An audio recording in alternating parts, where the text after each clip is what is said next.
I'm confused about my sexuality 90% of the time. Literally same and you're good. Look at your comment. It's great. I'm confused 90% of the time. I have a boyfriend and my sexuality changes. Literally same. Let's not pretend here. Some of us on, the queer spectrum, we don't go through phases where I like the bad boys. I like the preppy boys. Then I like the non-binary queen. It happens. Go through phases. Sexuality shifts over time. Gender can be fluid. It's like sexuality can be fluid. I also want to focus in on this whole idea of the label. Though you didn't mention that word. Labels are supposed to help. So if a label is being restrictive or needing a label is causing confusion, don't use one. You have a boyfriend. That's all people really should know. The fact that you're taken is really the only necessary detail. If a label helps you, helps others understand you, fine, use it. Don't feel like you need to perfectly explain your sexuality every 5 seconds to everyone. People are that interested in your sexuality. That's weird.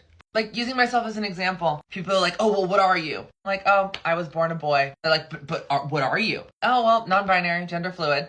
What's your sexuality? I'm bisexual. Am I really bisexual? Not really. More omnisexual if you really had to define it, right? The idea of being attracted to all genders, having a preference for men. That would technically be more accurate. I'm like, non-binary, bisexual. Easier for me to understand, easier for you to understand. If it changes tomorrow and I wake up a straight person, which isn't going to happen, but if it does, that's fine too. This helps.